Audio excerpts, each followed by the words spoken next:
So, ayan mga pre, ano, magbigay po tayo ng reaksyon dito sa isang palaboy na nakatira po sa gilid po ng kalsada. Ito po yung nirescue po nila na Daddy Frankie, ng Team Daddy Frankie. Okay? Bigyan po natin ito ng reaksyon mga pre kasi talagang kawawa din po ito. No? Pero itong taong ito, kahit papaano mga pre, hindi naman po siya gaano kabaho, no? Katulad noong last na nirescue po nila Daddy Frankie kasi ito ay medyo kahit papaano malinis naman po yung katawan. Kaya nga lang, mahaba na rin po yung kanyang buhok, no? Oo, ano bang title dito? Muli kong binalikan si Kuya JR sa kanyang tirahan. Ang alam ko dito, may ibang vlogger na rin na nakapag-vlog dito, no? Kaya nga lang, hindi naman nila kinuha. Wala lang, binlag lang nila pero hindi naman talaga na-rescue. Hindi ko maintindihan kung totoo bang pagtuloy yung ginagawa nila. Pero anyway, hindi ko lang para i-judge sila. Baka lang talaga wala silang kakayahang dalhin o i-rescue man lang, no? Or baka binibigyan na nila ng pagkain. Pero at least ngayon, nabigyan po ng kumbaga atensyon itong taong ito. No, kumbaga si Daddy Frankie po, ang team niya talagang nanguna at pinuntahan, binalikan po ang taong ito. Panoorin po natin. Hi Kuya JR, kumusta ka? Di ba sabi ko sa'yo babalikan kita? Oh, sige, tanggalin mo, dali. Yan, dali, tanggalin mo. Sige. Ito kasi yan, kung mag-rescue po ang team Daddy Frankie, kayang-kaya po nila pag lalaki. Ang problema lang po kasi pag babae, kasi ang team nila puro po lalaki. Siyempre, pag madumi, palaboy, alangan namang sila yung magpaligo. Alangan namang sila yung mag-asikaso, di ba? Pangit naman tingnan. Oo, pero at least ito, lalaki po ito at kayang-kaya po ito ng Team Daddy Frankie. Ibabalik kita. Hindi, makakapagpahinga ka sa bahay. Na? Halika, samahan kita. Samahan mo, Kuya Rizky. O, dyan lang muna kayo. Kausapin ko lang muna yung barangay. No? Sino kayang gumawa ng bahay niya na yan? Baka yung mga vlogger na bumisita dyan sa kanya. Pero okay lang yun, at least kahit papaano, no, na bibigyan siya ng pagkain. Siyempre, ginawan din siguro nila ng kahit papaano may matutulugan siya. Okay pa rin yun mga pre. Kausapin ko muna yung barangay. Ayun, at least pala may barangay, no? Kumbaga, bago po pumunta ang Team Daddy Frankie dyan, lumapit po pala muna sila sa barangay. Which is good na hakbang yan. Magandang hakbang po yan, di ba? Na nakipag-coordinate sa barangay kasi nung una, hindi po nila nadala agad. So, mas okay po yan na dumaan sa barangay, di ba? Sit down lang, sit down lang. Balik ko lang. Sit down. Para siyang kinakabahan. Diba? Gusto niyang bumalik dun sa, tahanan niya. Pero kasi kung babalik ka sa tahanan mo, mukhang hindi ka mag-i-improve doon at hindi ka gagaling, no? Kasi yung nasa isip mo na lang, umupo na lang doon, wala. Kumbaga, kailangan gamutin to mga preno. Ito yung naniniwala po ako, mabilis pong gumaling to. Basta kain lang ng kain, tapos sabayan ng gamot, diba? Gagaling po ito.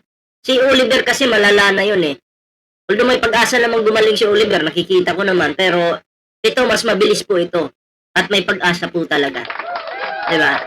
Kasi hindi po siya hindi po siya, nakikipag-usap pa siya ng maayos eh. Diba? Seryoso po siya. Seryoso. So, ibig sabihin, kahit pa paano, may naalala, meron pa tong naalala. Diba? Sit down lang. Mama, babalik tayo mamaya. Sit down lang. Sige lang. Behave lang. Yan, ganyan lang. Balik na tayo doon. Sorry po. Kinabahan na sigawan pa si Daddy Frankie. Ikaw kasi Daddy Frankie, anong ginagawa mo? Babalik ka daw eh. Pero nakakatuwa, parang din yan tayo na nagbibigay ng reaksyon at nanonood, nag-good vibes po tayo. Bakit? Unang-una, kumbaga sa mga actions niya, di ba? Doon tayo natutuwa at natatawa. Pangalawa, magbabago na po yung buhay niya. Yun yung pinaka-importante doon. Oh, di ba? Kasi kakain pa tayo. Hindi, mamaya na.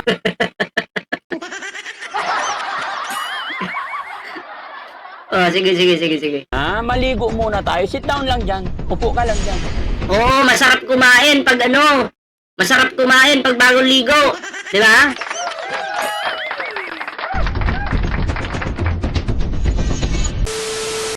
Siguro ramdam niya na ano, na, teka, na sa sasakyan na ako. First time ko to ah.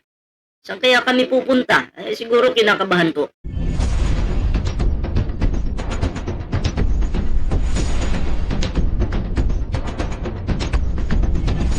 Kanina po sana magbibigay ako ng reaksyon. Kaso brown out eh. Pero kinabukasan ko pa ito i-upload. Kasi brown out kanina kaya sabi ko, tagal namang umilaw. May data naman ako. Mas malakas nga lang wifi, may data naman ako. Kaya sabi ko, paano kung pangit naman sa cellphone mag-reaction? Diba? So mas maganda talaga sa computer pero sabi ko, antayin ko na lang yung ilaw. Eto, nakapag-reaction ako. Hating gabi na. Ay, nako.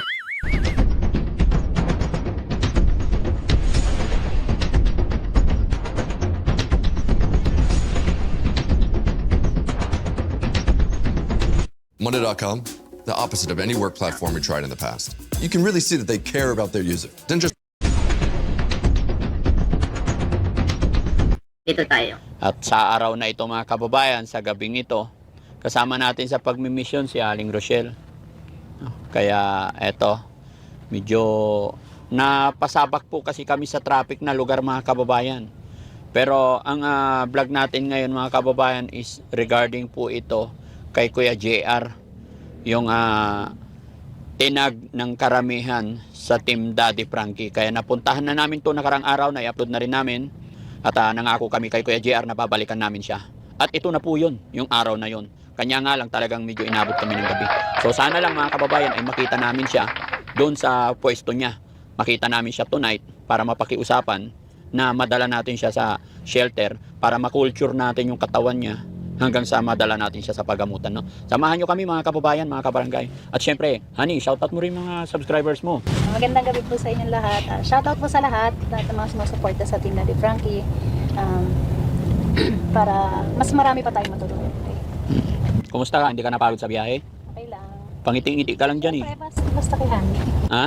Basta kay Daddy Frankie. Ay, para kay Daddy Frankie, ngingiti lang. Ayan, kikita nyo mga kababayan. Kaya kung sino man po So, yan po yung Team Daddy Frankie, di ba? Walang pinipiling oras, walang pinipiling lugar.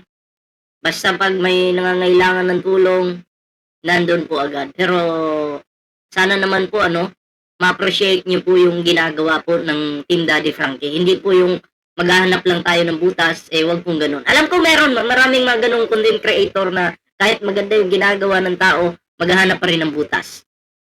Diba? Meron talaga mga ganun. Lalo na sa pagtulong. Naalala nyo, ewan ko, napanood nyo. Merong lumabas sa Rafi Tulfo in action, yung matanda. Okay? Natutulog na lang sa labas ng kalsada. Merong concern, lumapit sa Rafi Tulfo in action, nakausap ni attorney, yung barangay, medyo angas-angas pa yung barangay, walang pakialam doon sa matanda. Diba? Oo, hindi ko lang alam kung ano nang balita doon, kung na-rescue na ba nila o wala, o hindi. Kasi kawawa po, nasa tabing kalsada na lang po natutulog. May concern, nilapit sa Rafi Tulfo in action, so siguro na action na rin naman sana. Sana na action na. Kasi kawawa po talaga. Kasi yung bahay po nila, binenta nung mga apo yata yun. Apo? Kasi lolo eh. Apo or anak. Binenta. Din yung lolo dahil matanda na, gustong bumalik doon sa bahay na naibenta. Hindi na pwedeng pumasok kasi iba na may-ari eh. Tapos yung kanyang mga anak or mga apo siguro, wala na pong paki sa matanda. So kawawa po talaga. Grabe. Nasisikmura nyo yung ganyan. Kadugo nyo, tapos iniwan nyo sa kalsada. Tapos kayo, kumita nung nagkaroon ng pera, kita nung bahay, tapos ang ginawa nyo, kumbaga pinabayaan nyo. Ang kukupal nyo, promise. 'Di ba? Hindi kayo blessed kung ganyan kayo. Bakit? Wala kayong pagmamahal sa inyong mga lolo, mga magulang ninyo. Pero normal lang mag-away. Pero yung ganyan na halos sa kalsada na natutulog, pinapabayaan nyo pa ang kakapal nyo, sa totoo lang. Masahol pa kayo sa sa uod. Oh. Bago pa lang sa aming channel at hindi pa nakasubscribe kay Aling Rochelle, pa-subscribe naman po. Tingnan nyo, maganda yan, promise. Di ba? Para makita nyo kung paano siya, Ayan, Aling Rochelle, Daddy Frankie, at yung team niya, sana pwedeng suportahan yan, mga pre. paano siya sa kanyang Aling Rochelle Official. Ayan.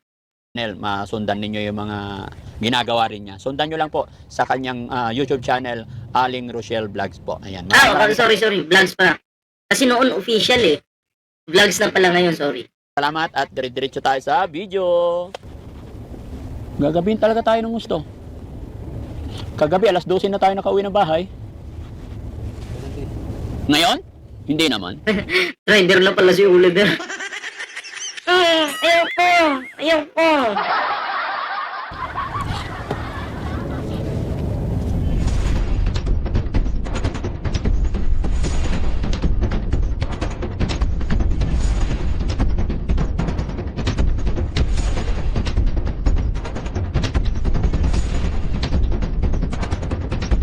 Grabe yung pasikot-sikot dyan, oh.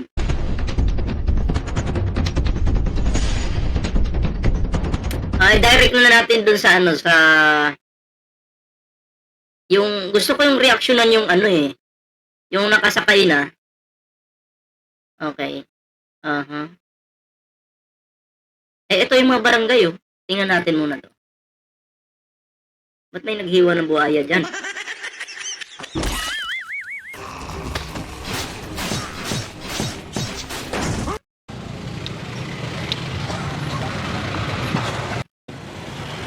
Ito sila mga barangay. Hello po, idol. Hello po. Magandang gabi, hello po.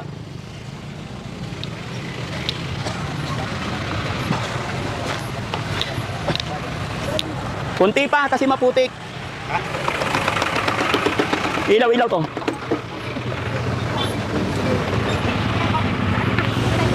So kuya, halika na, sakay tayo. Ibabalik kita dito bukas ng umaga, ha? Huwag kang matakot sa akin, ha? Ligo tayo, ligo. Oh, maliligo lang tayo. Pag nakaligo tayo, babalik na kita. Ha? Bait naman po. Opo, alam ko kaya nga kita tutulungan kasi mabait ka eh. Ha? Oo na, mabait siya. Mabait siya, no? Kasi, hindi nga siya yung agresibo eh. Alam ko nakakakilala pa siya. Pero hindi na totally ganun. Diba? Kahit pa paano, alam pa niya siguro yung nangyayari sa paligid niya. Huwag kang matakot sa akin, kaibigan ako. Ha? Hindi naman ako nananakit. Opo, ibabalik kita dito. O, diba alam niya, hindi naman ako nananakit. So, ang ibig niyan sabihin doon, dito lang ako. Hindi naman ako nananakit. Nagigits ko yun eh. Kasi tignan mo yung hair mo, mahaba na. Ha? Okay? Itinaas mo yung ano mo? tinaas niya. Oo. Dalhin mo yung pera mo. Dalhin mo na yung pera mo. Hawakan mo yung pera mo. Tara na. Halika na. Hindi kami masamang tao, kaibigan kami, ha? Halika na. Hawakan mo yung pera mo. Hawakan mo yung pera mo. Hindi na, okay na ako. Hindi, ibabalik kita dito bukas. Ayun, sa wakas.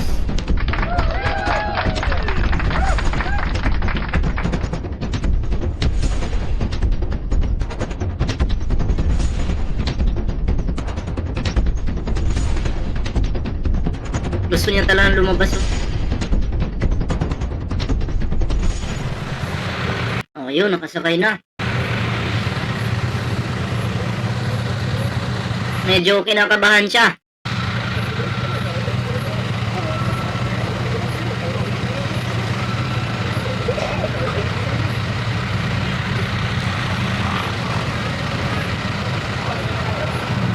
Gusto mo kumain? Okay na. Are you sure? Gusto mo kumain? Ayaw niyong kumain, kinabahan kasi. Okay na daw. Pero pag nagupitan to, ano din to?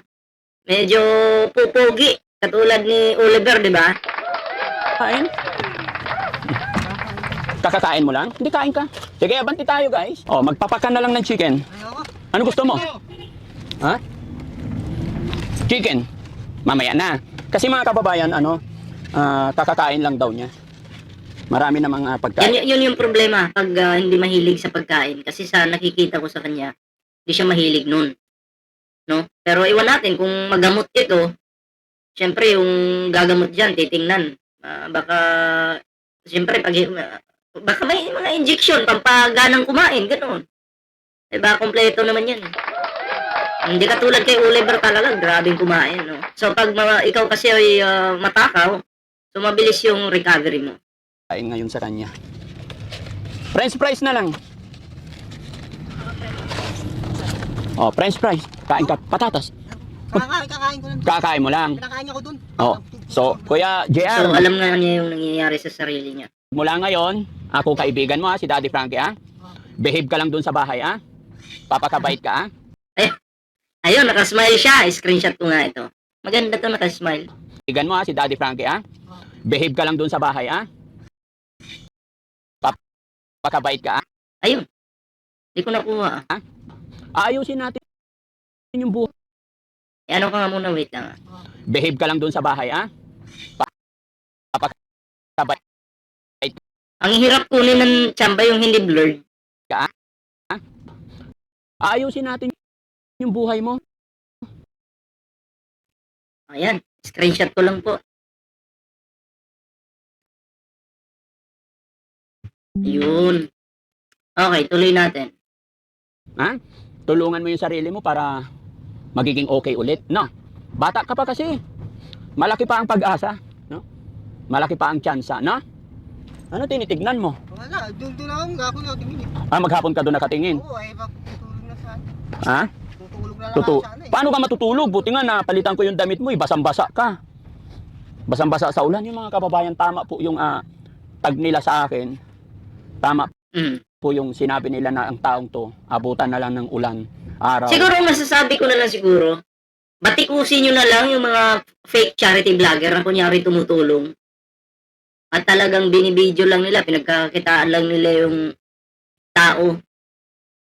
Walang kunyaring pagtulong. Pero ito kasi ang Team Daddy Frankie, hindi po kunyari. Talagang pag gusto nilang tulungan, kahit gaano pa kadumi, isasakay ka sa sasakyan, kasama ka nila. So, yun po, hindi po matatawag na fake yun. Totoong pagtulong po. Kasi, hindi lang naman po isa yung tinulungan nila. Hindi na po mabilang, marami na po. And congratulations sa Team Daddy Frankie. Diba? So, yun na. Hindi ko na lang muna siguro pahabain ito. Baka gawan ko na lang ito ng part 2. Okay? Maraming salamat po sa mga patuloy na sumusuporta po sa Team Daddy Frankie. Subscribe niyo po sila. Siyempre, kaming mga reactors din. Huwag niyo po kami kalimutan, ha? Diba? So, maraming salamat po sa inyo mga pre. So, hanggang dito lang po muna yung ating video. Nako, huwag kalimutan mag-like, share, subscribe. Ayan, thank you talaga sa inyong suporta mga pre. Ayan. So, hanggang sa susunod na video, ingat po kayo lahat. At paalam po muna, pansamantala.